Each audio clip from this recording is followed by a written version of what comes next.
Hi, everyone. Let's read about what happened to Rome after Constantine moved the capital to Constantinople. So let's get the reading open, and here we go. Barbarians invade Rome. Not long after Constantine moved Rome's capital, German barbarians, people the Romans considered uncivilized, from the north began to raid the Roman Empire.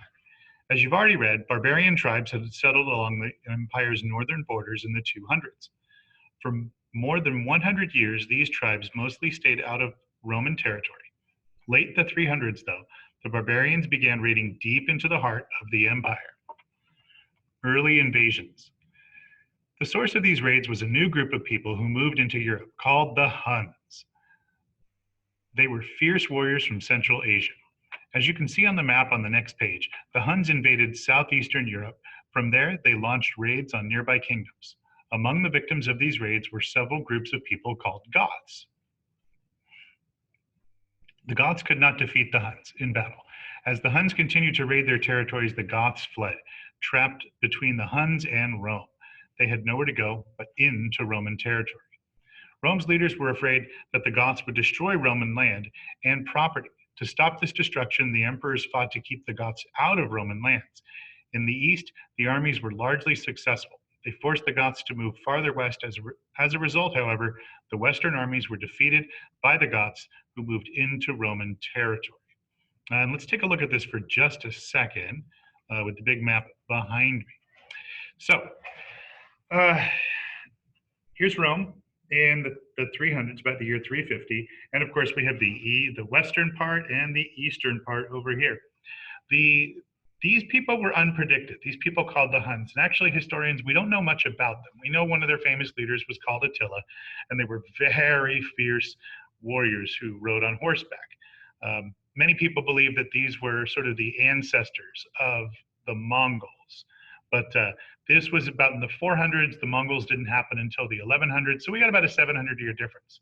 Anyway, getting back to this time frame, you can see here that all along Rome's Germanic border, you've got people coming in, such as like up here, the Angles and the Saxons, and even the Jutes, who's an area you can't see, the Franks, who eventually France is named after, the Vandals, who follow this huge path of just conquering into Rome, eventually getting over to the city of Rome itself.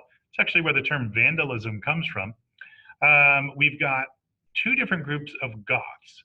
We have the Visigoths and the Ostrogoths. We know that both of them started somewhere out here in this kind of Romania, Ukraine, Moldova region. We don't know a lot about their history prior to them being called the Goths by the Romans, but you can see that with the green arrow being the Ostrogoths, they completely spread through Eastern Europe. The Visigoths just rolled right down through Southern Europe into Greece, all the way up into Rome, eventually over into Spain. And in fact, the people who have modern Spanish descent have bloodlines, have DNA tracing back to both the Visigoths and the Vandals, depending on where in Spain their ancestors came from. All right, let's get back to the reading. The sack of Rome. Sack, by the way, is not just a football term. It's a term that's been around in history for a very long time, and it means to completely, savagely take over, kind of like what happens in football when you sack a quarterback. All right, the sack of Rome. The Romans fought desperately to keep the Goths away from Rome. They also paid the Goths not to attack them. For many years, this strategy worked. In 408 CE, however, the Romans stopped making payments. This made the Goths furious. Tomorrow we're going to learn about a guy who was particularly angry about this. This made the Goths furious. Despite the Romans' best efforts to defend their city, the Goths sacked or destroyed Rome in 410 CE. The destruction of Rome absolutely devastated the Romans. No one had attacked their city in nearly 800 years. For the first time, many Romans began to feel afraid for the safety of their empire. The empire in chaos. Unfortunately for Rome, the city's fall to the Goths in 410 CE wasn't the end of the invasions. The Gothic victory served as an example for other barbarian groups to invade the western half of the empire. In the early 400s, the Vandals invaded Spain. They then crossed into northern Africa and destroyed Roman settlements there. As they passed through Roman areas, the Vandals destroyed nearly everything in their path. At about the same time, the Angles, Saxons, and Jutes invaded Britain, and the Franks invaded Gaul. Angles, Saxons, and Jutes, by the way, were not Vikings. Vikings we don't see for another 300 years. These were the ancestors of the people who would eventually become Vikings. By the 480s, a Frankish king named Clovis had built a huge kingdom in Gaul. Gaul is modern-day France today. Clovis, a Christian, was one of the most powerful of all the German kings. Meanwhile, the Huns, under a new leader named Attila, raided Roman territory in the east. Attila was a brilliant leader and a very scary enemy. Here's one description that shows why he was so terrifying. He was a man born into the world to shake the nations, the scourge of all lands, who in some way terrified all mankind by the dreadful rumors noised abroad concerning him. Actually, there were lots of rumors about just how horrible this guy was. So people were afraid when they heard that he was approaching. Attila led the Huns in raids against Constantinople, Greece, Gaul, and parts of northern Italy. But because he was told that diseases ran wild in southern Italy, he decided not to go south to Rome. I think that's kind of funny. You could almost relate that to people's worry about disease spreading today. He didn't want to catch it, so he just didn't invade. The end of the Western Empire.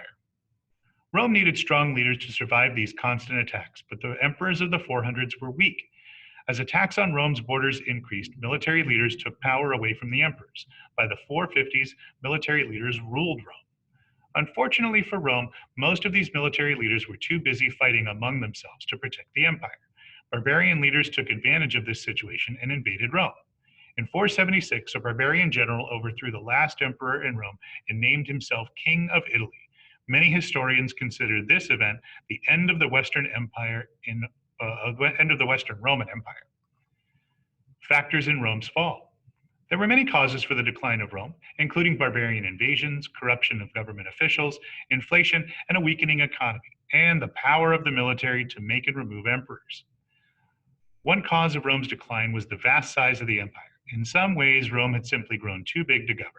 Communication among various parts of the empire was difficult, even in peaceful times. During times of conflict, it became even more difficult. One thing we know is to get a message from Constantinople to Britannia could take approximately 30 days or more for an emperor or a general to get those commands to their soldiers. That's a really long time. Political crises also contributed to the decline. By the 400s, corruption, the decay of people's values, had become widespread in Rome's government. Corrupt officials used threats and bribery to achieve their goals, often ignoring the needs of Roman citizens. Because of officials like these, Rome's government was no longer as efficient as it had been in the past. In the face of this corruption, many wealthy citizens fled the city of Rome for their country estates. This action created a series of causes and effects that further weakened the empire. You know, human beings still do that today. When things are bad in cities, people who can afford it, they leave the cities to go live in the country, and they kind of form their own towns and cities. Winding up here. Outside Rome, many landowners used slaves or serfs to work their land.